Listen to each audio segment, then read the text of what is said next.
अब वो परमात्मा का जो शिष्य था वो कहने लगा, शारदा एक बात बता भगतनी,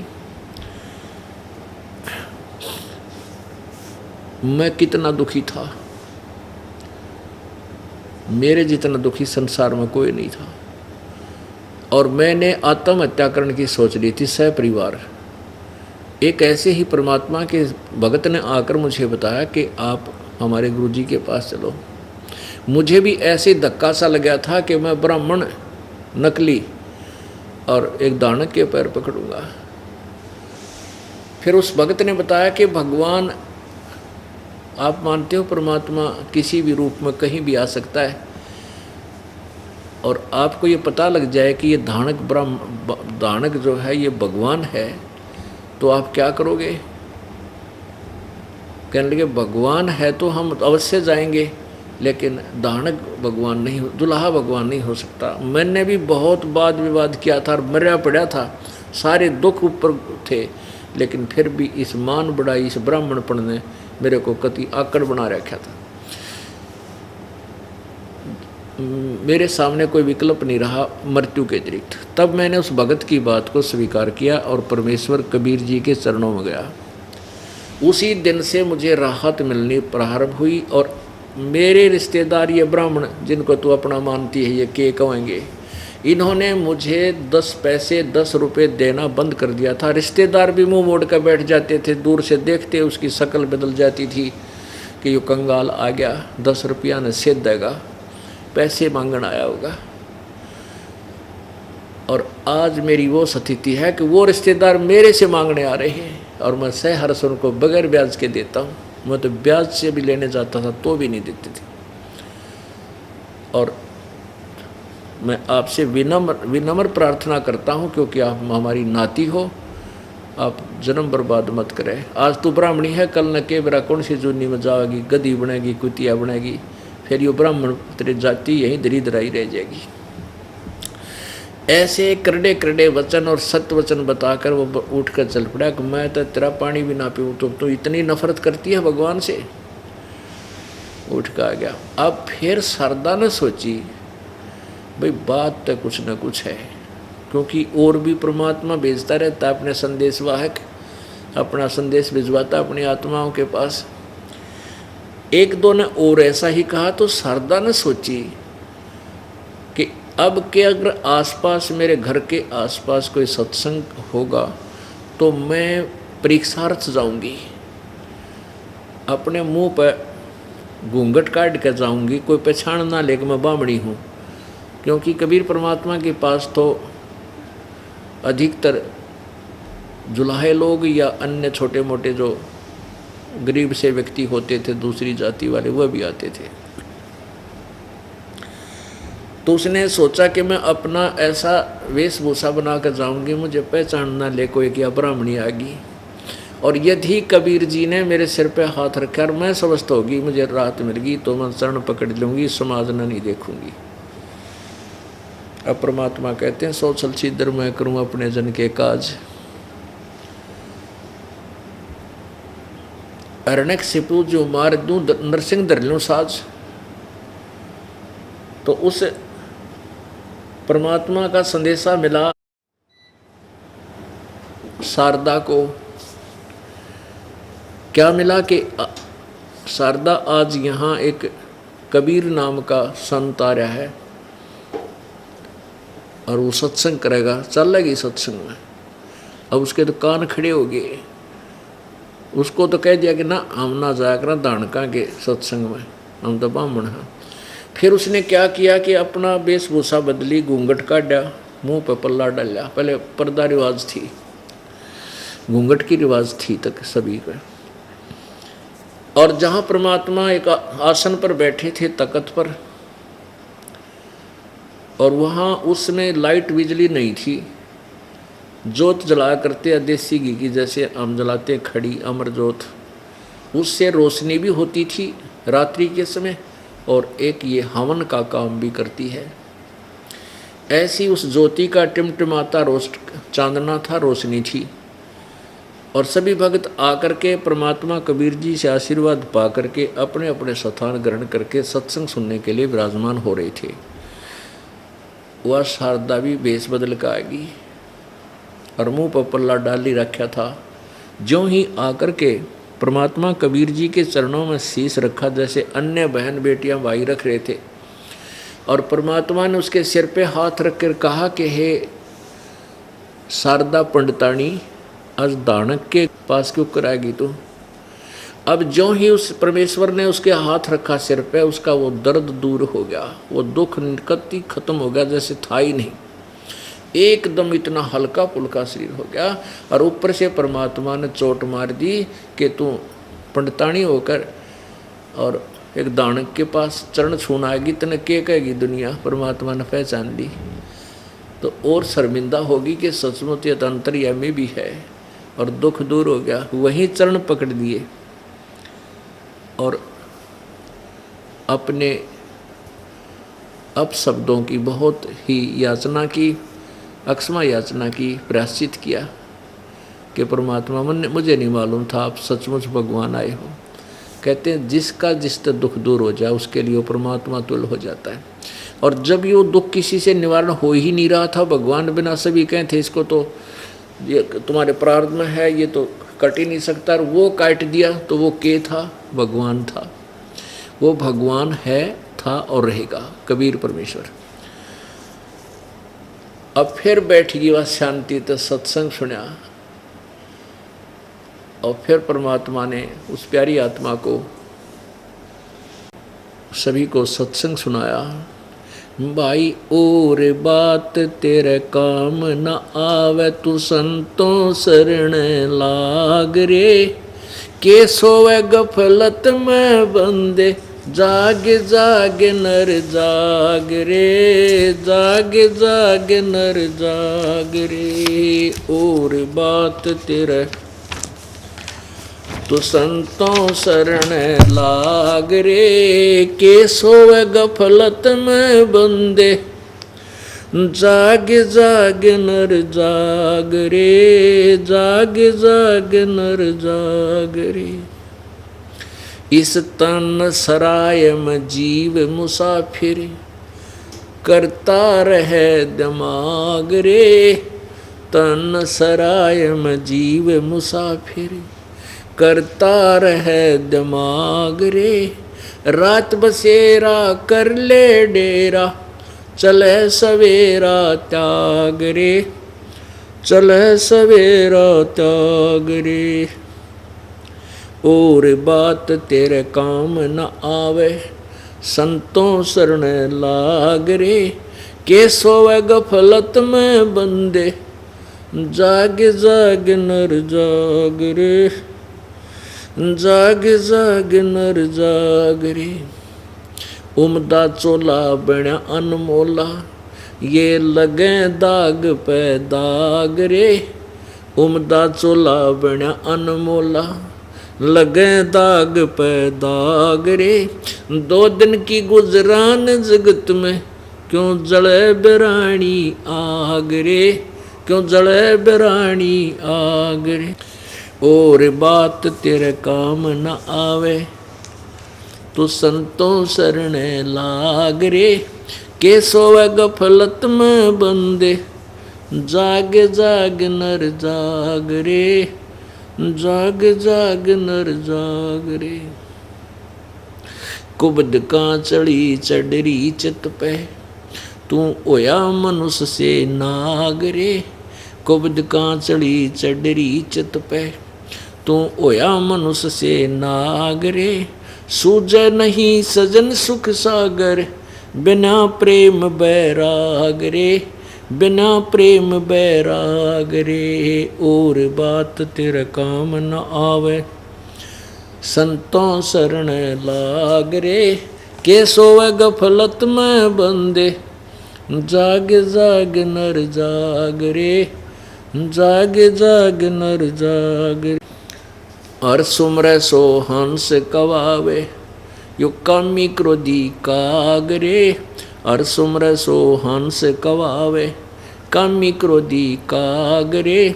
बहुरा न भर में विष के वन में, चल बेगमपुर बाग रे, चल बेगमपुर बाग रे। और बात तेरे काम न आवे तो संतों शरण लाग रे, के सोवे गफलत में बंदे, जाग जाग नर जाग रे, जाग जाग नर जाग रे। शब्द सैन सतगुरु की पछाणी, पाया अटल सुहाग रे, शब्द सैन सतगुरु की पछाणी, पाया अटल सुहाग रे। नितानंद महबूब गुमानी, परगटे पूर्ण बाग रे, परगटे पूर्ण बाग रे। और बात तेरे काम न आवे तू संतों शरण लाग रे, के सोवे गफलत में बंदे, जाग जाग नर जाग रे, जाग जाग नर जाग रे। परमेश्वर कबीर जी सत्संग के द्वारा अपनी प्यारी आत्माओं को सुना रहे हैं कि ये मानुष जीवन बार बार नहीं मिलता। ये एक आपने जो शरीर मिला है आपको, ये कुछ समय के लिए आपने किराए पर प्राप्त किया है। परमात्मा ने ही आपका ये 5 तत्वों का महल बनाकर, ये सरा बनाकर आपको दे रखी है, धर्मशाला चलती फिरती। और ये आपको कुछ समय के लिए प्राप्त है, जितना आपने किराया दे रखा है इसका, जितने आपके संस्कार हैं। और इस तन सराय में जीव मुसाफिर, ये जीव एक यात्री है और एक रात्रि के लिए इस धर्मशाला में रुका है। ये जीवन जो है एक रात्रि है, और जब ये जीवन समाप्त होगा तो आपका यो सपना टूटेगा और ये आपका शरीर यहाँ से ख़त्म हो जाएगा। इसको छोड़ के आप चले जाओगे, आपका किराया पूरा हो जाएगा। तो क्या बताते हैं, रात बसेरा कर ले डेरा, तू चले सवेरा त्याग रे। इस मनुष्य शरीर को प्राप्त करके आप गफलत में सो रहे हो। कौन सी गफलत है? अज्ञान रूप अंधकार में और इस मोह ममता की नींद में आप गहरे सो रहे हो। आपको जगाने के लिए परमात्मा स्वयं भी आते हैं और हमारे जैसे दास की भी ड्यूटी लगाते हैं आपको जगाने के लिए। और जो पुण्यात्मा होते हैं वो जाग जाते हैं और अपने मूल काम को प्रारंभ कर देते हैं, जो मनुष्य जीवन का होता है, आत्म कल्याण का, सत्य भक्ति करने वाला जो काम है, उस कार्य को भी वो तुरंत शुरू कर देता है। तो क्या बताते हैं कि रात बसेरा कर ले, इस तन सरा में जीव मुसाफिर, करता रहे दिमाग रे। आप अपने विचारों से सब सेट होए बैठे हैं, मैं न्यू कर दूंगा, मैं न्यू कर दूंगा, ऐसे कर दूंगा, एक कोठी बनाऊंगा, एक कार ले लूँगा, और वो तो चल ले ले जो तेरे भाग में मिल जाएगा, लेकिन परमात्मा की भक्ति में भी थोड़ी रुचि बना। अब जैसे हमने कितने दिमाग में, अपने दिमाग में के सोच रखा है। एक व्यक्ति जा रहा गया किसी कामवश और वापस नाइट सर्विस से आ रहा रात के 1 बजे कि जल्दी जा करके ऐसा करूँगा, घर पहुँचूँगा, वहाँ ऐसा करूँगा, वो लाऊँगा, फलाना दे के आना, उसको ले के आना। रास्ते में एक्सीडेंट हो गया, वहीं मर गया। अब वो सारे आगे के पुल बांध रहा था, वह सारे दरे दराए रह गए। तो परमात्मा कहते हैं, यदि तू मेरी शरण में होता, और चलो यात्रा तक करनी है थी, काम भी करने ही हैं, एक तो वो आने जाने का जो समय तुझे लगा, भगवान की भक्ति करता जाता, भक्ति करता आता, जिस कामवश आप गए हो वो काम तो वहाँ जाने पर ही होना था। बीच में जो 2 घंटे 3 घंटे सफ़र, 4 घंटे का था, 3-4 का आने का था, वो परमात्मा की भक्ति में लगा सकते थे यदि आपके पास ये मंत्र होता तो, ये नाम होता। और फिर आपके ऊपर ऐसी आपत्ति जो बीच में मृत्यु होती, ये टल जाती, आपके वह काम भी ठीक होते। अब उस पूर्ण परमात्मा की भक्ति ना करके आप मन में जो और 36 प्रकार के विचारों को लिए घूम रहे हो, उसके विषय में कहा है कि इस तन सराय में, इस धर्मशाला में, ये जीव मुसाफिर यात्री है, ये जीव कुछ समय का मेहमान है। और करता रहे दिमाग रे, रात बसेरा कर ले डेरा, तू चले सवेरा त्याग रे। उमदा चोला बना अनमोला, लगे दाग पे दाग रे, 2 दिन की गुजरान जगत में क्यों जले बेरानी आग रे। हम अपने बच्चों को सुखी बनाने के लिए, धनी बनाने के लिए बड़े बड़ी कोठी इनको बनवा के दे दूं, उसके लिए हम क्या करते हैं कि तो 2 नंबर का धंधा करें, 100 जगह झूठ बोला, सारा दिन ले ले आजा, ले ले आजा, नो कर ले। परमात्मा कहते हैं जो तेरे प्रारब्ध में लिखा हुआ ही मिलेगा। कब तक? जब तक तू मेरी शरण में नहीं आओगा। कबीर जी कहते, कबीर परमेश्वर के पास वो वीटो पावर है, वो सुप्रीम पावर है, वो आपकी किस्मत में ना हो वो भी दे देगा, यदि आपको देखेगा कि ये मेरी भक्ति में पूरी रुचि रखता है, आपका दिल ना टूट जाए, भक्ति भगवान से आस्था ना हट जाए, इसलिए वो अपने कोटे तभी आपको एक आधा सुखी सा दे देता है। तो जब तक हम कबीर परमात्मा की शरण में नहीं आते, तब तक हमें केवल वर्क डन मिलेगा। ब्रह्मा विष्णु महेश वर्क डन देंगे, ब्रह्म भी किए कर्म का फल ही देगा, कोई परिवर्तन नहीं कर सकता, पर ब्रह्म भी नहीं कर सकता, केवल पूर्ण ब्रह्म परम अक्षर ब्रह्म कर सकता, वो कबीर देव है। और वो तभी करेगा जब आप पूर्ण परमात्मा उसकी शरण में, उसी के नुमाइंदे परम संत तत्वदर्शी संत के माध्यम से उसकी शरण ग्रहण करोगे, तब वो कबीर परमेश्वर आपको लाभ देगा, विशेष लाभ देगा, जो आपके भाग्य में ना होगा तो भी देगा, लेकिन वो वही देगा जो आपके हित में होगा। तो कहने का भाव ये है कि आप इधर उधर के हम सारा दिन जुगाड़ जोड़े रहते हैं, बच्चों को धनी बनाने के लिए हम ना जाने क्या क्या इधर उधर के 100 झूठ कपट करते हैं, नरे पाप इकट्ठे करते हैं, और वो धन नहीं रह सकता, वो धन नहीं रहेगा आपके, क्योंकि आपके भाग में कोई नहीं। मान लीजिए आपने 1,00,000 2,00,000 रुपये दो इधर उधर तक करके को झूठ बोल के 2 के 20 बना के इकट्ठे कर भी लिए, तो कि तो और बीमारी में लग जाएंगे। वैसे तो बहुत से ऐसे उदाहरण हैं, लेकिन एक आधा विशेष उदाहरण होता है जो हृदय में जाकर लगता है। एक भक्त ने बताया कि जी आपने जो कथा सुनाई है सच्ची मेरे पर लागू होगी। मैंने ऐसे तरीके से धन इकट्ठा किया, मेरा इकलौता पुत्र था, न सोचूं था इस बच्चे के लिए बढ़िया कोठी बना दूं, घना इसके लिए धन बैंक में जमा करा दूंगा, ये सुखी रहेगा। उसके लिए मैंने बहुत जुल्म किए, बस पूछो मत। 2 रुपये की चीज़ को मैं 10 रुपये में 20 रुपये में उसको नकली को असली वो ला कर लेवल बेचा करता था। अब बहुत बताई उसने बाद में, तो उसने क्या बताया कि मेरा इकलौता पुत्र था, उसको रोग हो गया। पहले तो आसपास के जैसे हॉस्पिटलों में प्राइवेटों में दिखाया, फिर कोई कहने लगा इसका ऊपरे का है, कोई कहे इसका माता का है, कोई कहे इसका फलाने का, वहाँ भी धक्के खाए। फिर पता चला जांच कराई तो उसके दोनों किडनी फेल हो गए, दोनों गुर्दे खराब हो गए। ऑल इंडिया इंस्टीट्यूट दिल्ली में उसका ऑपरेशन करा। कहने का भाव उसका ये था कि उस समय मेरे लगभग 3.5 लाख रुपए उसके पूरे ट्रीटमेंट पर, पहले भी जो धक्के खाता इंडिया प्राइवेटों पर भी, तो सारे लगा गए। इतने में वो कुर्दा किसी का लिया रिश्तेदार से ले दे के, और वो ठीक कराया। लड़का स्वस्थ हो गया। लेकिन मैंने जो 2 लाख रुपए 2.5 लाख कमाए होंगे, 3-3.5 लाख रुपए लग गए, कर्जा हो गया। फिर ने सोची कोई बात ना, बेटे की जान बच गई, फिर कर दूंगा हेरा फेरी तय। 6 लड़के की गुर्दा तो ठीक हो गए, स्वस्थ हो गया। 6 महीने के बाद वो लड़का बस एक्सीडेंट में, दुर्घटना में मृत्यु को प्राप्त, टक्कर मार कर रोया।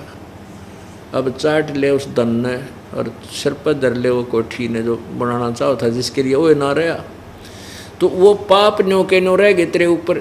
इस दास ने बताया कि वो पाप तेरे ऊपर ज्यों के त्यों रह गए, जो जिस कारण से तेने धन कमाना चाहा था और कमाया था, वो धन रहा को नहीं, पाप न्यों के न्यों रह गए, वो तना भोगने पड़ेंगे। और कबीर परमेश्वर की चरणों में आकर के सतभक्ति करने से वो पाप नष्ट हो जाते हैं। केवल यही एक प्रभु है जो हमारे पाप अक्षमा कर सकता है। अब कबीर परमात्मा अपनी डबल रोल करते थे कि मैं उस समर्थ का दास हूं, उस समर्थ का दास हूं जिसकी शरण में आने से कभी ना हो अकाज। अपने महिमा आप ही बताते थे।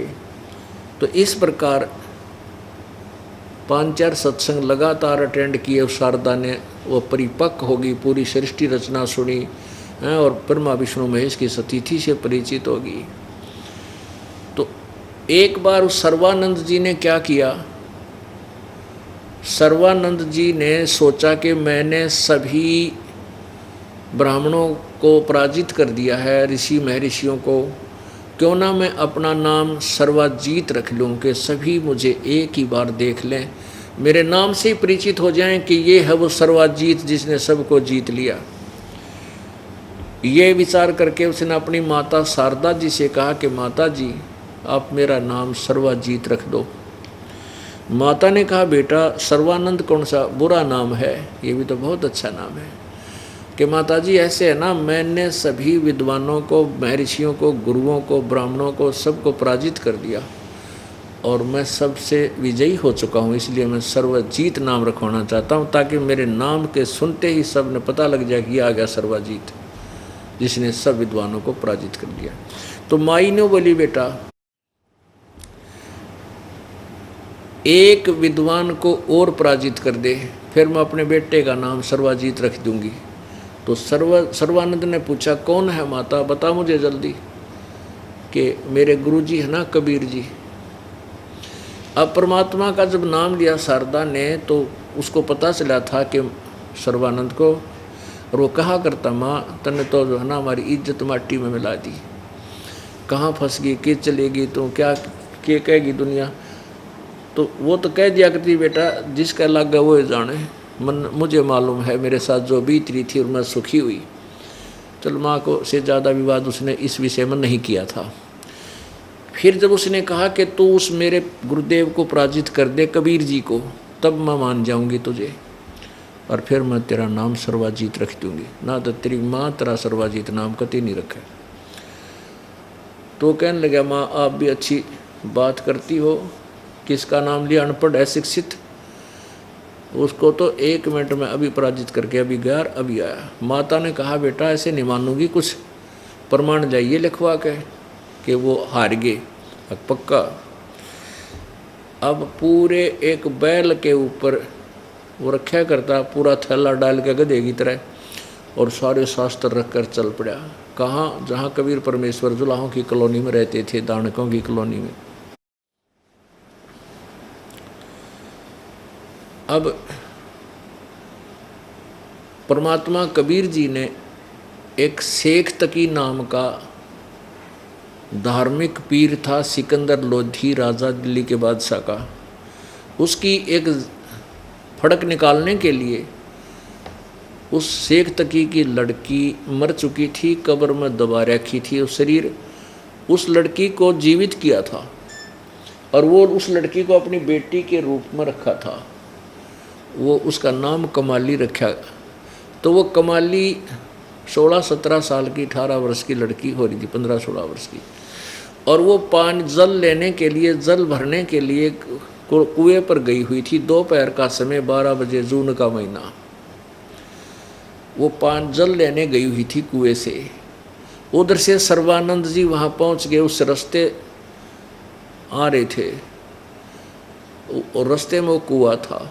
अब ब्राह्मण जुलाहों की कॉलोनी में और सुप्रसिद्ध ब्राह्मण आ जावे तो सभी नो देखा करते हैं कि यो ब्राह्मण इतना प्रसिद्ध ब्राह्मण और जुलाहों के दानका की कॉलोनी में कैसे आ गया। जैसे गांव में हाथी आ जाया करता ना, बालक देखा करते उठना बचड़ कर द्वारों पर, तो ऐसे देख रहे थे सब, निकले अपने घरों में। तो ये ब्राह्मण कैसे आ गया दानकों की कॉलोनी में।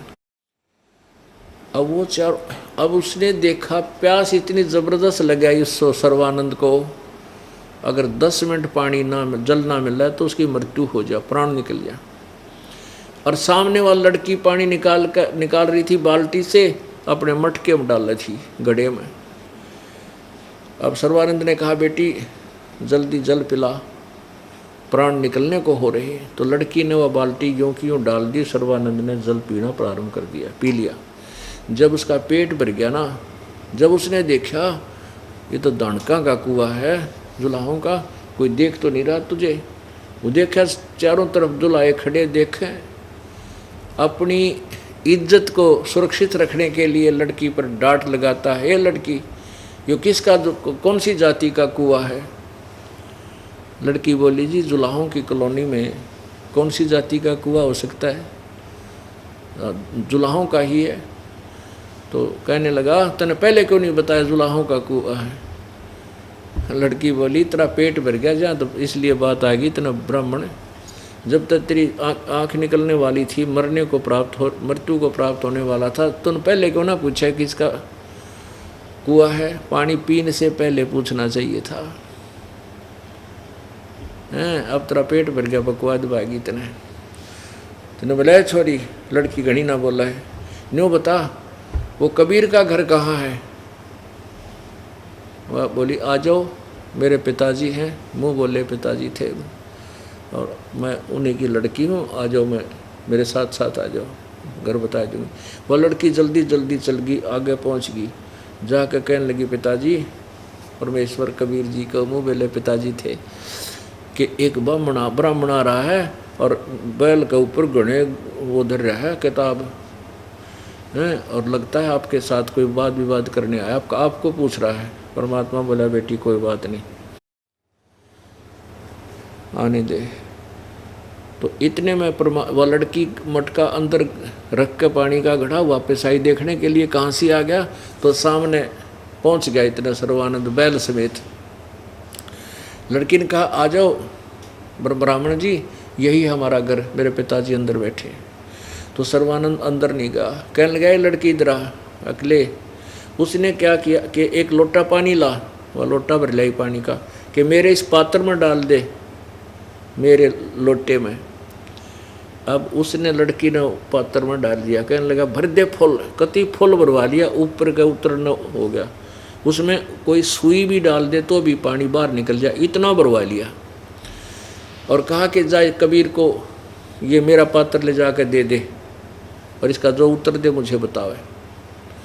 अब वह लड़की धीरे धीरे पकड़ कर लेगी उसके लोटे ने, जाके कहने लगी, पिताजी, उस ब्राह्मण ने ना ये लोटा दिया पानी का, ने कहा कबीर के आगे रख दे, वो क्या उत्तर दे मुझे बता। परमात्मा कबीर जी ने एक बड़ी सुई रखी थी, बड़ी सुई इतनी लंबी होती है वह, ये बड़े बड़े तरपाल सीमण की, वो उठा के और उस जल में डाल दी लोटे में, और कहा, बेटी जा दे का सर्वानंद को, और बाहर खड़ा ब्राह्मण को। वह लड़की धीरे धीरे धीरे आई कि ले ब्राह्मण पकड़ तेरा लोटा। परमात्मा सर्वानंद बोला, क्या उत्तर दिया कबीर ने। लड़की बोली, उत्तर कुछ नहीं दिया गुरु, मेरे पिताजी ने तो इसमें सुई डाल दी लोहे की। तब वो अंदर गया और कहने लगा, कबीर तूने मेरे प्रश्न का क्या उत्तर दिया। परमेश्वर ने पूछा कि आपका प्रश्न क्या है। सर्वानंद ने बताया कि मैंने पानी का लोटा इसलिए तेरे पास दिया था, ये लबालब भरा हुआ, कि मैंने अपनी माता जी से सर्वाजीत नाम रखवाना है। मैंने सभी ब्राह्मणों को, सभी ऋषि महर्षियों को शास्त्रार्थ में पराजित कर दिया है, और मैं अपना नाम सर्वाजीत रखवाना चाहता हूँ। और मेरी माँ ने शर्त रख दी है कि मैं आपको पराजित करके जाऊंगा, तब मेरी माँ मेरा सर्वाजीत नाम रखेगी। मेरा ये लोटा पहुँचाने का तात्पर्य ये था कि मैं जैसे इस लोटे में और जल डालने का स्थान नहीं है, और जल नहीं डलेगा तो बाहर जाएगा, ऐसे मैं सदग्रंथों के ज्ञान से भरा पड़ा हूँ। तेरे ज्ञान की मुझे ज़रूरत नहीं, तेरा ज्ञान मेरे में नहीं समाएगा, बाहर ही जाएगा, इसलिए तू अपनी हार लिख दिए। परमात्मा बोला मेरा भी उत्तर सुन ले के था। कबीर परमेश्वर बोले मेरा उत्तर सुन ले के था। क्या था बता? सर्वानंद बोला कि मेरा ऐसा वजनदार ज्ञान है कि तेरे ज्ञान ने बाहर निकाल देगा, तेरी छाती में जाकर बैठेगा। जैसे सुई मैंने डाली, तेरा पानी बाहर निकल गया, सुई ने तेरे लोटे की तड़ी में जगह बना ली। ऐसे मेरा दो तत्व ज्ञान है, तेरे ज्ञान को बाहर फेंक देगा सारे को और तेरे अंदर समा जाएगा। अच्छा, ऐसा कैसा ज्ञान है? तू मेरे शास्त्रार्थ कर, ये कर। तो ऐसा जब सुना कि भी योग शास्त्रार्थ करने आ रहा है, तो जुलाहे लोग इकट्ठे हो गए कि उस कॉलोनी में तो वो जुलाहे थे। अब सर्वानंद ने कहा कि प्रसन्न करो, प्रसन्न करो। परमात्मा ने कहा कौन ब्रह्मा का पिता है और कौन विष्णु की माँ, शंकर का दादा कौन है? सर्वानंद दे बता। तो क्या कहता है? इसका ब्रह्मा विष्णु महेश अजरो अमर है, इनके कोई माता पिता नहीं। सर्वेश्वर महेश्वर कालेश्वर सब कुछ नाम दर दिए और सर्व सृष्टि रचान हार ये हैं, इनके कौन माता पिता? देखो देखो ये क्या बात कर रहा। तो परमेश्वर ने कहा कि आपके पास विष्णु शिव पुराण है। सर्वानंद कहने लगा है कि उसमें देखो निकाल के रुद्र संहिता अध्याय 5, 6, 7 इसमें क्या लिखा है। अब पुण्यात्माओं, इन दुष्ट आत्माओं ने आंखों देखकर भी जनता को सच्चाई नहीं बताई। किन्होंने? इन नकली गुरु और ऋषि महर्षियों ने अपने अभिमानवश। अब देखिएगा शिव पुराण में आज से 600 वर्ष पहले परमात्मा ने बताई थी, जो कि इन सदग्रंथों में विद्यमान है। ब्रह्मा विष्णु महेश के माता पिता हैं। ये देखिएगा श्री शिव पुराण, गीता प्रेस गोरखपुर से प्रकाशित है। संपादक है हनुमान प्रसाद पोदार, मुद्रक प्रकाशक एवं मुद्रक गीता प्रेस गोरखपुर, गोविंद भवन कार्यालय कोलकाता का संस्थान। इस रुद्र संहिता में क्या लिखा है ये देखिएगा। ये है रुद्र संहिता।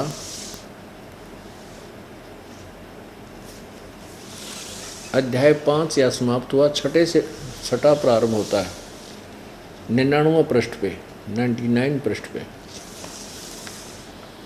ब्रह्मा जी ने कहा, ब्रह्मन देव शिरोमणे, यानी ब्रह्मा जी ने अपने पुत्र नारद से बता रहे हैं, देव शिरोमणे तुम सदा समस्त जगत के उपकार में लगे रहते हो, तुमने लोगों के हित की कामना से बहुत उत्तम बात पूछी है। जिस समय समस्त चराचर जगत नष्ट हो गया था, सर्वत्र केवल अंधकार ही अंधकार था, न सूर्य दिखाई देते थे, न चंद्रमा, अन्य ग्रहों और नक्षत्रों का भी पता नहीं था, न दिन होता था न रात, अग्नि पृथ्वी वायु आदि कुछ भी नहीं थे। उस समय तत् सद ब्रह्म, इस श्रुति में जो सत्य सुना जाता है एकमात्र वही शेष था। आगे देखो, जिस परब्रह्म के विषय में ज्ञान और अज्ञान से परिपूर्ण उक्तियों द्वारा इस प्रकार विकल्प किए जाते हैं, उसने कुछ काल के बाद द्वितीय की इच्छा प्रकट की। उसके भीतर एक से अनेक होने का संकल्प उदित हुआ। तब उस निराकार परमात्मा ने अपनी लीला शक्ति से अपने लिए मूर्ति की कल्पना की। जो मूर्ति रहित परब्रह्म है, उसकी मूर्ति भगवान सदाशिव है। भगवान सदाशिव हैं। अर्वाचीन और प्राचीन विद्वान इन्हीं को ईश्वर कहते हैं। उस समय एकाकी रहकर के स्वेच्छा अनुसार विहार करने वाले उन सदाशिव ने अपने विग्रह से स्वयं ही एक स्वरूप भूता शक्ति की सृष्टि की, जो उनके अपने श्री अंग से कभी अलग होने वाली नहीं थी। उस पराशक्ति को प्रधान प्रकृति गुणवती माया बुद्धि तत्व की जननी तथा विकार रहित बताया है। वह शक्ति अंबिका कही जाती है। उसी को प्रकृति सर्वेश्वरी त्रिदेव जननी, ओह, ब्रह्मा विष्णु महेश की माता, नित्या और मूल कारण भी कहते हैं। सदाशिव द्वारा प्रकट की गई उस शक्ति की 8 भुजाएं। एक तो इससे सिद्ध हो गया कि जो निराकार जिसको ये मानते हैं काल रूपी ब्रह्म को, इसने ये निराकार माना है क्योंकि उसने कसम खाई है, प्रतिज्ञा की है काल ने, ब्रह्म ने, कि मैं कभी भी अपने काल रूप यथार्थ रूप में किसी के सामने नहीं आऊँगा। ये मेरा अटल अनुतम नियम, जैसा कि गीता जी अध्याय नंबर 7 के श्लोक 24-25 में आज सत्संग में आपको सुना था। तो ये सामने उस रूप में नहीं आता, अन्य रूप धारण कर लेता, किसी के सामने शिव रूप, किसी के सामने ब्रह्मा, किसी के रूप में अपने पुत्र विष्णु का रूप धारण कर लेता है। तो इसीलिए ब्रह्मा जी बता रहे हैं कि उस निराकार ने एक बार शिव जी की रूप बना लिया। ब्रह्मा के सामने आओगा तो शिव जी रूप बना का होगा या विष्णु रूप बना के आएगा, ब्रह्मा रूप बना का हो तो वो फिर विचलित हो जाए। तो उसने, अब ब्रह्मा बता रहा है कि वो सदाशिव ने, फिर निराकार भगवान सदाशिव बन गया और उसने अपने अंदर से एक स्त्री निकाली, दुर्गा प्रकृति। जबकि ये स्त्री कहानी कबीर परमात्मा ने ब्रह्मा को बताई थी। ब्रह्मा ने कुछ सुनी, कुछ अनसुनी करके, कुछ अपना मिश्रण करके अब ये पुराण में लिखा है। इसका वास्तविक यह है, कबीर परमेश्वर ने, उस काल ने जब ये दुर्गा को खा लिया था, अंदर उसके पेट में चली गई थी, परमेश्वर कबीर जी ने आकर के उसके शरीर से निकाली थी। अब ये ब्रह्मा जी ने अपने हिसाब से अटकल ला कर बताई है, पर सच्चाई कुछ हद तक है। अब क्या कहता है कि उस काल के शरीर से निकली दुर्गा, इसको प्रकृति भी कहते हैं, तीनों देव की जननी है, ये 8 भुजा वाली है। आगे देखो, ये शक्ति के 8 भुजाएं हैं। नाना प्रकार के आभूषण उसके श्रीअंगों की शोभा बढ़ाते हैं। वह देवी नाना प्रकार की गतियों संपन्न और अनेक प्रकार के अस्त्र शस्त्र धारण करती है। एकाकिनी होने पर भी वह माया संयोग वसात अनेक हो जाती है। जैसे 3 रूप धारण और कर लिए थे, लक्ष्मी, सावित्री और पार्वती का। और वे जो सदाशिव हैं उन्हें परम पुरुष ईश्वर, शिव शंभु और महेश्वर कहते हैं। वे अपने सारे अंगों पर भस्म रमाए रहते। उन काल रूपी ब्रह्म ने, ये काल रूपी ब्रह्म है जिसको सदाशिव कहते हैं, इस काल रूपी ब्रह्म ने एक समय शक्ति के साथ, ये नाथ शब्द गलत है, शक्ति के साथ शिवलोक नामक क्षेत्र का निर्माण किया। उस उत्तम क्षेत्र को काशी कहते हैं। वह परम निर्वाण या मोक्ष स्थान है जो सबके विराजमान। वे प्रिया और प्रियतम रूप शक्ति और शिव जो परमानंद रूप हैं उस मनोरम क्षेत्र में नित्य निवास करते हैं। काशीपुरी परमानंद रूपणी है मुने शिव और शिवा ने। शिव इस काल ने, शिवा इस दुर्गा ने। शिव और शिवा ने प्रलय काल में भी कभी उस क्षेत्र को अपने सानिध्य से मुक्त नहीं किया है। देव से एक समय उस नंदन वन में रमण करते हुए शिवा और शिव के मन में, दुर्गा काल और दुर्गा के मन में, दुर्गा और काल के मन में यह इच्छा हुई कि किसी दूसरे पुरुष की सृष्टि करनी चाहिए, यानी कोई बच्चा पैदा करा, जिस पर यह सृष्टि संचालन का महान भार रखकर हम दोनों केवल काशी में रहकर सब इच्छा अनुसार विचरें और निर्वाण धारण करें। ऐसा विचार करके, ऐसा निश्चय करके शक्ति सहित सर्वव्यापी परमेश्वर शिव ने अपने वाम भाग के 10वें अंग पर अमृत मल दिया। फिर तो वहाँ से एक पुरुष प्रकट हुआ, उसका नाम केदरा, इन्हें पति पत्नी व्यवहार किया दोनों ने। फिर वहाँ से क्या और बच्चा उत्पन्न, उसका नाम क्या रखा? शिव ने कहा वत्स, व्यापक होने के कारण तुम्हारा विष्णु नाम विख्यात हुआ। परमात्मा बोले पढ़ के देख और सुना दे सबने। अब उसने संस्कृत में लिखा हुआ था, सारा पढ़ लिया और सच्चाई ज्यों की तो नहीं सुन कहा, कहने लगा नहीं ऐसा कहीं नहीं लिखा, और पढ़ भी लिया। आगे देखो फिर ब्रह्मा की उत्पत्ति, ये 6ठा अध्याय समाप्त हुआ। 7वां ब्रह्मा जी कहते हैं देव से तत्पश्चात कल्याणकारी परमेश्वर शाम सदाशिव ने पूर्वोत्तर प्रयत्न करके मुझे अपने दाहिने अंग से उत्पन्न किया। यानी उसी तरह जैसे विष्णु पति पत्नी विहार से विष्णु उत्पन्न किया था, ऐसे मैं भी उत्पन्न किया। अब आगे देखो, अब यहाँ अनुवाद करता विचलित हो जाता है कि शिव से शिव की उत्पत्ति कैसे लिखूं, ज्ञान तो इनको था नहीं। लेकिन चोर चोरावे तोमड़ी गाड्डे पानी में, वो गाड्डे हुआ ऊपर आवे नो सच्चाई छानी ना। अब यहाँ देखिएगा, अब 9वां अध्याय प्रश्न नंबर 110 पर, यही रुद्र संहिता इस प्रकार ब्रह्मा, विष्णु और रुद्र इन तीनों देवताओं में गुण हैं, परंतु शिव गुणातीत माने गए। अब यहाँ चार हो गए, एक ब्रह्मा, एक विष्णु, एक रुद्र यानी शंकर, और एक इनका बाप शिव, दुर्गा इनकी माता। अब परमात्मा ने फिर बताया कि देवी पुराण निकाल, उसके तीसरे स्कंद अध्याय नंबर 4, 5, 6 में देखो उसमें क्या लिखा है। और वह भी पढ़ी न्यो की न्यो पाई। लेकिन कहते हैं राज तजना सहज है, सहज त्रिया का नेह, और मान बढ़ाई ईर्षा दुर्लभ तजना। ये अपने मान बढ़ाई के लिए जनता को भ्रमित कर देना उन्होंने उचित समझा, और सत्य को उजागर नहीं करना चाहा। कहने लगा झूठ बोलता है, कहीं ऐसा नहीं लिखा है। और फिर उसने जो कोई श्लोक सलाह घोट रखे थे किसी और पुराण के या कोई वेद के मंत्र थे, वो संस्कृत बोलनी शुरू कर दी। 1 घंटे तक संस्कृत बोलता रहा। अब उस समय 2 विद्वानों का फैसला कौन करते थे? जनता, जिसने क्या का ज्ञान नहीं, वो ताली बजा देते थे किसी के हक में, और वाह वाह वाह, तो वो विजयी हो जाता था। न्यू भट्ठा बैठ रहा था, शास्त्रार्थ ने न्यू नाश कर रखा था। अब उन जुलाहा व्यक्तियों ने जो अशिक्षित थे, उन्होंने सर्वानंद की सुनकर वह राम एक कंटिन्यूस धारावाहिक संस्कृत जिसको वो स्वयं भी समझ नहीं सकते थे, और कह दिया वाह सर्वानंद, वाह सर्वानंद, वाह वाह। तो कबीर साहब पराजित कर दिए और वो डांगर विजयी हो गया, वो सर्वानंद। एक समय एक किसान का लड़का 6ठी कक्षा में पढ़ा करता। पहले 6ठी कक्षा से अंग्रेजी शुरू होया करती, 7वीं में 6ठी 7वीं में पढ़ा था। रविवार का दिन पिता के साथ बैलगाड़ी में बैठा हुआ खेतों में जा रहा था। सामने से एक अंग्रेज अपनी मोटर कार से आ रहा था। उसने उन गाड़ी वालों को हाथ से इशारा देकर रुकवाया, वो रुक गए और उनसे अंग्रेजी में बात करने लगा कि मैंने उस गांव जाना है, क्या मैं ठीक जा रहा हूँ, इंग्लिश बोल के। अब वो लड़का जो था वो अंग्रेजी पढ़ा करता, पिताजी के सामने अंग्रेजी में ऐसे याद कर रखे थे, वो सुनाया करता, सिक लीव पढ़ा करता, याद कर रहा था। तो पिताजी बोला बेटा यू अंग्रेज के अंडी पाक रहा है, अंग्रेजी बोल कर सुनाओ, जानो हम ना आती है कोई ना, मेरा बेटा भी तो अंग्रेजी जाने, सुना दे तो भी इसको, हम भी अंग्रेजी जानते।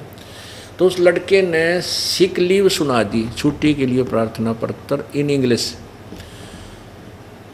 अब वो सुनाने लग गया कि I am sick, I am ill today, I can not come to school, please grant me 1 day leave, your faithfully such and such, नाम बता दिया। अब उस अंग्रेज ने पूछा तो रास्ता वो सुना उसको, सिक लीव छुट्टी की प्रार्थना पत्र, तो माथे माथ मारा और अपना चलता अपना किसी मूर्ख से टकराया, पूछ रहा हूँ रास्ता सुनाओ, सिक लीव। तो उसके पिता ने अपने पुत्र की कमर थपथपाई, हुआ बेटा तने मेरी इज्जत रख दी, और अंग्रेज बजा दिया अंग्रेजी बोल के। और लड़का बोला पिताजी अभी तो माई बेस्ट फ्रेंड और याद था, ऐसे उसने सुन लेता था गाड़ी छोड़ के भाग जाता है।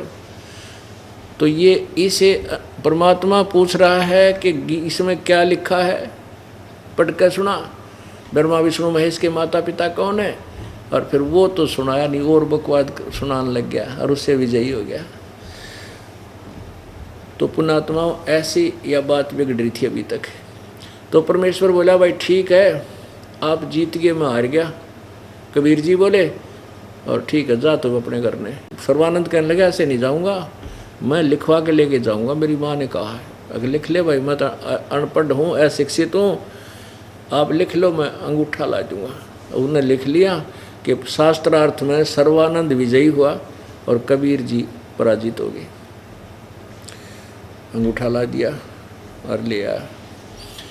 अपनी माँ से कहने लगा माँ देखा ना, गया और आया, मिनट में हरा दिया।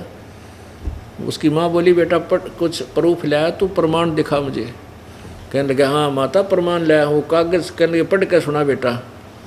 वो पढ़ने लगा, उस लेख को क्या लिखा पाया कि शास्त्रार्थ में सर्वानंद हार गया और कबीर विजयी हुआ। उसकी माँ बोली रे तूने कहता मैं जीत का है तो हार का है बेटा। वो कहा माता जी मैं कई दिन से शास्त्रार्थ में था, रात ने सोया नहीं था, नींद आ गई थी, नींद में विचलित था, मेरे से गलत लिखा गया, अब दोबारा लिखवा के लाता हूँ। दोबारा लिखवा लिया। दोबारा गया तो कबीर परमेश्वर से कहा कि भगवान के हे कबीर जी मेरे से गलती से उल्टा लिखा गया, मेरी माँ नहीं मान रही है, दोबारा लिखवाना पड़ेगा। कबीर जी बोले लिख ले भाई। दोबारा लिख लिया कि शास्त्रार्थ में सर्वानंद विजयी हुआ, कबीर जी पराजित हुए, अंगूठा ला दिया। अब फिर जाकर देखा, अब उसने घर में प्रवेश करने से पहले फिर पढ़ा, कदे फिर उल्टा लिखा गया हो तो सही था। अंदर जाकर बोला माँ सुनाऊँ? अब सुना बेटा। उन्होंने फिर देखा, उसमें क्या पाया कि शास्त्रार्थ में सर्वानंद हार गया, आगे ना बोला। माँ बोली रे तू क्या ड्रामा कर रहा है, लिख के लावे है, केर सुनावे है क्या, तू तो फिर कह रहा हार गया। ने बोला माँ इबका जाता हूँ, इबका फिर गया परमात्मा से, फिर वही प्रार्थना की। परमात्मा बोले लिख ले भाई, मेरे के गुठा गस्सा है, फिर लिख दूँ ला दूँगा। अब उसने फिर लिख लिया, फिर लगा लिया, आ गया। अब उसने सोची बाहर पढ़ता हूँ तो बिल्कुल ठीक है, घर में घुसते ये अक्सर कैसे उल्टे सुलटे हो जाते। अब बाहर से लगा उसको पढ़ने, यानी चौखट से बाहर से देख रहा है, बिल्कुल अंदर भी प्रवेश हो गया। प्रवेश जब हो लिया, घर में जाते ही बोला माँ सुनाऊँ? अक सुना। उसकी आंखों के सामने अक्षर चेंज हो गए, सर्वानंद हार गया और कबीर साहब विजयी हो गया। आंख फटी की फटी रहेगी जब अक्षर चेंज हुए उसकी आंखों के सामने। न्यो का न्यो बैठ गया, कति कालजा का ऊपर लग गया। पर उसकी माँ बोली रे बोलता कोई ना विद्वान, सोना पढ़ के लिखवा के लिया, कुछ नहीं बोला। ने बोला माँ पता नहीं क्या हो गया, ये अक्षर मेरी आँखों का चेंज हो गए। ने बोले अरे तो झूठे, ये तो चेंज होने थे, भगवान सच्चा तो झूठ बोला, सच्चाई को नहीं माना तूने। उड़े पैर पकड़ दिया अपनी माँ के, हक माँ मेरे से गलती होगी।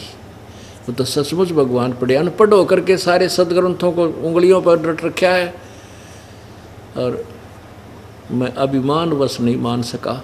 उसकी माँ बोली भाई जा चाल बरा बेटा कल्याण करवा ले, तेरी बिरान माटी हो जाएगी, तू पशु बनेगा, और बेटा मेरे को देखा नहीं जाता तेरा दुख, तो किसका विद्वान है। तब ने बोला माँ मेरे साथ चल। अच्छी आत्मा जो होते हैं वो अभिमान घनी देर तक नहीं करते, मान जाते हैं। ने बोले मेरे साथ चल, और मैंने शर्म लगा है, मुझे नाम दिवा लिया। उन्हीं जुलाहों की कॉलोनी में वही विद्वान एक नंबर का ब्राह्मण, इसको ब्राह्मण कहते हैं, मान गया, चलो कहे सुने थे। फिर दोबारा गया, नाक रगड़ी, नाम ले लिया। अब सर्वानंद की कोई नहीं माने, न्यो कहे ब्राह्मण पागल हो गया, मूर्ख है, कुजुलाए का चेला बन गया, फिर निके पै दिया, इसने अपना बना लिया। अब उस सर्वानंद रिजेक्ट कर दिया पूरे ब्राह्मण समाज ने कि झूठा है, कपटी है। न्यो कहे ब्रह्मा विष्णु में इसके माता पिता कहीं नहीं लिखा। तो यो बात रोड़ा रानी रखनी थी परमात्मा ने, और सर्वानंद का कल्याण कर दिया। आगे किसी ने स्वीकार नहीं किया, क्योंकि यहाँ तक ये तत्व ज्ञान छुपा के भी रखना था और उस प्यारी आत्मा का कल्याण भी करना था। बोलो सतगुरुदेव सच सच। पूर्ण परमात्मा कबीर देव जी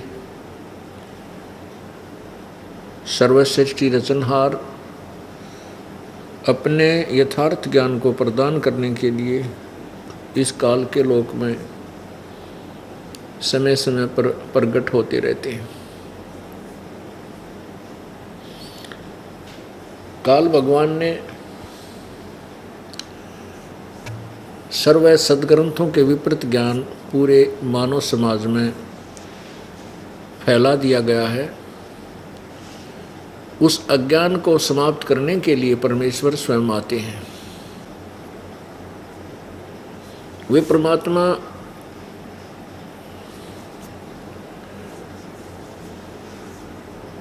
एक जन साधारण की भूमिका करते हैं। कुछ समय के लिए मेहमान तौर पे, मेहमान रूप में, एज ए गेस्ट, अतिथि रूप में इस संसार में आते हैं। एक जीवन, पूरा जीवन एक मनुष्य जैसा व्यतीत करके चले जाते हैं। उस दौरान वे अपनी सब क्रियाओं को करते हैं, उन क्रियाओं को करते हैं जो एक भक्त और संत को करनी चाहिए, उसके विपरीत नहीं। वे आकर के हमें क्या बताते हैं? अपनी अमृत वाणी के द्वारा अपने यथार्थ ज्ञान को प्रचार करते हैं। वे परमात्मा अपने लिए एक कुछ गवाह तैयार करके जाते हैं, कुछ एविडेंस बनाते हैं। परमेश्वर कबीर जी है, सर्वशक्तिमान है, सर्वसृष्टि रचनहार है, कुल मालिक है, इस बात के गवाह हैं आदरणीय गरीबदास जी महाराज, गांव छुडानी, जिला झज्जर, हरियाणा में। इनको परमात्मा आकर मिले थे। पूर्ण ब्रह्म कबीर देव जी जो काशी में जुलाहा धानक की भूमिका कर चले गए थे सन 1518 में। उसके बाद सन 1727 में वो परमात्मा स्वयं सह शरीर सतलोक से आए कबीर देव जी, और गरीबदास जी 10 वर्ष की आयु में थे। गायें चराने के लिए अपने ही खेतों में जंगल में गए हुए थे। वहाँ परमात्मा कबीर जी एक जिंदा महात्मा के रूप में आकर के संत गरीबदास जी को मिले। उनकी यानी गरीबदास वाले जीव को ऊपर ब्रह्मांडों को में ले गए, जहाँ पर ये काल विराजमान था, और ब्रह्मा विष्णु महेश के लोक दिखाए, धर्मराज का लोक दिखाया, नरक और स्वर्ग दिखाए। ब्रह्मा विष्णु महेश जी की कितनी पावर है, ये कितनी अक्षमता रखते हैं, ये दिखाया। फिर अपनी समर्थता का प्रमाण देने के लिए सतलोक में गरीबदास जी वाले जीव को ऊपर ले गए। वहाँ परमात्मा जो नीचे से जिंदा महात्मा के रूप में गए थे, और वहाँ देखा जाकर के एक परमात्मा वहाँ विराजमान है, बहुत बड़ा गुम्बद है वहाँ पर सफ़ेद।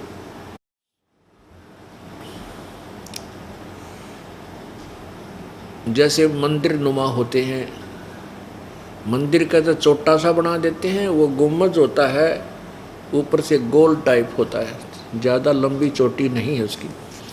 उसके अंदर परमात्मा का तख्त है, सिंहासन है, और वहाँ नीचे से गए हुए उस जिंदा महात्मा के रूप में प्रकट परमात्मा कबीर जी ने अपने ही दूसरे स्वरूप जो तेजों में शरीर है, जिसके एक रोमकूप में करोड़ सूर्य करोड़ चंद्रमा मिला दे इतनी रोशनी है, यानी वो उन चंद्रमा और करोड़ चंद्रमा करोड़ सूर्यों की रोशनी भी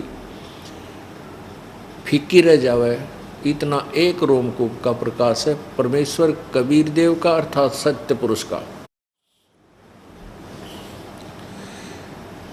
तो नीचे से जो गए थे जिंदा महात्मा के रूप में डबल रोल कर रहे थे प्रभु,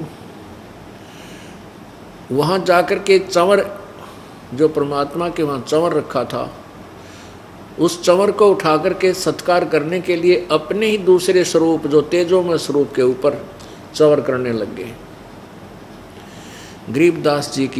गरीबदास जी ने सोचा कि परमात्मा ये है जो तख्त पर बैठा है, जो सिंहासन पर विराजमान है, बहुत ही तेजों में शरीर है इसका परमेश्वर का। इतना वो सोच ही रहे थे कि ये जो नीचे गया था ये कोई इसका नौकर होगा, ये जिंदा महात्मा इस भगवान का नौकर होगा, सेवक होगा, दास होगा, अनुयायी होगा। इतना सोच ही रहे थे। इतने में क्या हुआ कि जो भगवान तेजों में शरीर युक्त है वो तख्त पर बैठा था, वो खड़ा हुआ, वो परमेश्वर खड़े हुए, और जो नीचे से जिंदा महात्मा के रूप में गए थे कबीर देव जी, वो पूरे अनंत कोट ब्रह्मांडों के मालिक के उस सिंहासन पर विराजमान हुए। और जो तेजों में शरीर युक्त जो परमात्मा बैठे थे, उन्होंने चंवर उठाया, और जो नीचे से गरीबदास जी को साथ लेकर के जिंदा महात्मा के रूप में गए थे, वो तख्त पर विराजमान हुए। उनके ऊपर वो तेजों में शरीर वाला भगवान चंवर कर रहा है, उसकी सेवा कर रहा है, पूजा कर रहा है। अब गरीबदास जी सोच ही रहे थे कि ये क्या हुआ कि भगवान और इस भगत पर, इस संत पर सेवा चौर कर रहा है, इसका सत्कार कर रहा है, सम्मान कर रहा है। इतने में वो तेजो में शरीर उस जिंदा वाले शरीर में समा गया। अकेले नीचे से गए हुए जो परमात्मा कबीर देव जी जो काशी में 120 वर्ष रहे थे, वही उस अनंत कोटि ब्रह्मांड के स्वामी के तख्त पर विराजमान है और चंवर स्वयं ऐसे चल रहा है।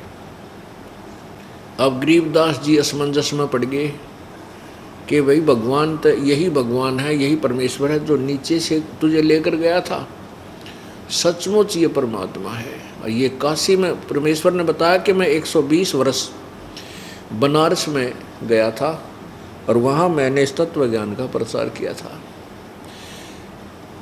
और वापस जा भगत, परमेश्वर ने कहा गरीबदास जी को, वापस जा बच्चा और मेरी महिमा का गुणगान ढोल के डंके पर कर, मैं तेरे साथ रहूँगा।